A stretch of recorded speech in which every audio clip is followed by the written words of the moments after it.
میں تم سے بہت پیار کرتا ہوں، عربی نوجوان نے کہا۔ انہوں نے کہا کہ علی کا مقابلہ نہیں کر سکتے۔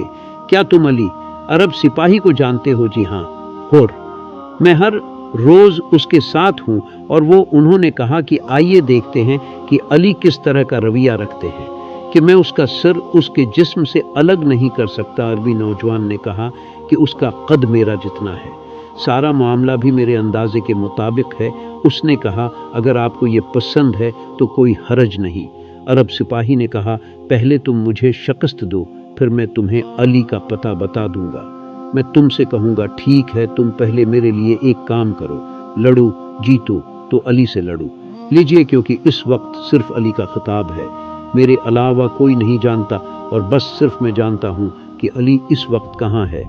الفتح نے کہا ٹھیک ہے۔ فتح ایک طرف تھا اور دوسری جانب عرب سپاہی الفتح جن کی تعداد 400 تھی۔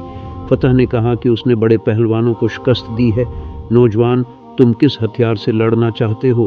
اس نے کہا جو تم چاہو۔ ٹھیک ہے، تیرے پاس تلوار نہیں ہے نوجوان؟ اگر اس نے کہا تو تلوار میرے پاس چھوڑ دو۔ تم بلچا ہو، میں تلوار سے لڑتا ہوں، میں بلچے سے لڑتا ہوں، میں اپنی طرف سے لڑتا ہوں، یہ بلچا آپ کا ہے۔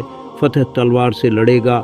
بلند آواز سے میں نے ہنس کر کہا کیا تم یہ بلچا استعمال کر سکتے ہو؟ میرا خیال ہے کہ تم مجھے شکست دو گے، اس لیے تیار ہو جاؤ، تم بہت بہادر ہو۔ اگر تم اتنے بہادر ہو، شمشیر کو شکست دینے والا علی کتنا بہادر ہوگا؟ نکالا اور پھر پوچھا تمہارا نام کیا ہے؟ عربی سپاہی نے جواب دیا عبداللہ۔ اور آپ کا نام کیا ہے؟ انہوں نے کہا کہ دونوں میچوں کے لیے فتح نے تیار ہو کر دوبارہ حملہ کیا، دوسرا مارا اور پھر تیسرا مارا۔ ایسا کرتے ہوئے الفتح رک گیا اور عربی سے دور ہو گیا۔ سپاہی نے کہا فتح اور کوئی درخواست؟ فتح کہا اے اجنبی، تو نے مجھے مایوس کیا، تلوار اور بیلچے کی لڑائی اب ختم کرو، ہاتھوں سے لڑو۔ فتح نے ایک ہی ضرب لگائی، پھر دوسری ضرب اور پھر تیسری ضرب، لیکن عرب سپاہی تب تک استعفی دیتا رہا کہ الفتح تھک گیا ہے۔ پھر کہتا ہے اب تیسرا چلو، ایک ایسا فساد لڑتے ہیں جس میں مجھے لطف آتا ہے۔ میرے استعمال کردہ طریقوں کو حاصل کریں اور ان میں مہارت حاصل کریں۔ آخر میں بارشی کرتا ہوں، اب بارشی کے ساتھ میں لڑنا چاہتا ہوں۔ عرب سپاہی نے کہا ٹھیک ہے، تم نیزے سے لڑو، میں اپنے رمبا سے لڑتا ہوں۔ میرے ساتھ بھی ایسا ہی ہوا، ایک کے بعد ایک دھچکا۔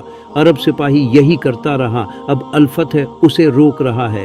میں نے کہا میں تھک گیا ہوں، تم نے مجھے ایک بار مارا بھی نہیں، اب تم عرب فوجی پر حملہ کرو۔ جو رمبا تھا اس کا رخ فتح اور عربی نوجوان نے اشارہ کرتے ہوئے رامے کو اٹھایا۔ لمبی کے ساتھ فتح بھی اوپر جا رہی تھی۔ فتح اٹھ رہا تھا، بیٹا وہ ڈر گیا، نوکر پریشان اور خوف زدہ ہو گئے۔ کیا بات ہے، اگر اس آدمی میں یہ حیرت انگیز ٹیلنٹ ہے، اگر ہاں تو علی کے معجزے کا کیا ہوگا؟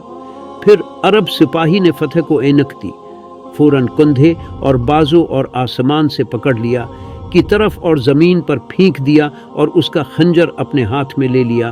کیا الفتح نے کہا اے اجنبی، میں ہار گیا ہوں اور میں اپنی ہار مانتا ہوں، تم جیت گئے ہو، لیکن اب مجھے چھوڑ دو۔ عرب سپاہی نے میری بات سنی اور بیلچا نے ایک ہاتھ پکڑ کر کہا ہاں اب بتاؤ فتح، تم کہنا کیا چاہتی ہو؟ فتح نے کہا اے اجنبی، وہ معاملہ جس کے لیے میں آیا ہوں تو ایسا نہیں ہونے والا، تو اب بتاؤ تم کون ہو؟ عرب سپاہی نے کہا تم علی کو ڈھونڈ رہے ہو، میں عبداللہ ہوں، جیسے ہی میں غالب علی ابن ابی طالب ہوں۔ فاٹا یہ سن کر رونے لگی، وہ ڈر گئی اور بہت ڈر گئی۔ کیا علی رضی اللہ عنہ نے پوچھا تم رو کیوں رہی ہو؟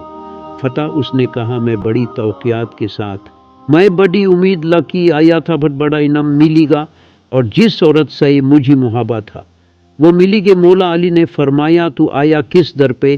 جس در سے کوئی سوالی کھلی نہیں جاتا۔ فتح نے کہا اے علی ابن ابی طالب، بٹ اگر صرف انعام کے ہوتی تو ماں منگلاتا، ماں بات سر کے، ہم مولا علی نے فرمایا کیا ہوا گردن کے، بٹ ہے جو ماری پس حالی اپنی تلوار نکال اور علی کے گردن لی جا اور اپنی مقصد کو پورا کر۔ اے مولا علی، اتنی مدت کا بڑ عرصی کا بڑ کوئی رہنما ملا ہاں، کوئی قائد ملا ہاں، اور ماں ایک عورت کا خاطر اس کی گردن کا دوین ہی ہو سکتا مولا علی، آیا تو اب کو قتل کرنی تھا مگر خود قتل ہو گیا، اب مجھے کلمہ پڑھائی میں مسلمان ہونا چاہتا مولا علی نے کلمہ پڑھایا اور پوچھا پلی ترنم فتح تھا۔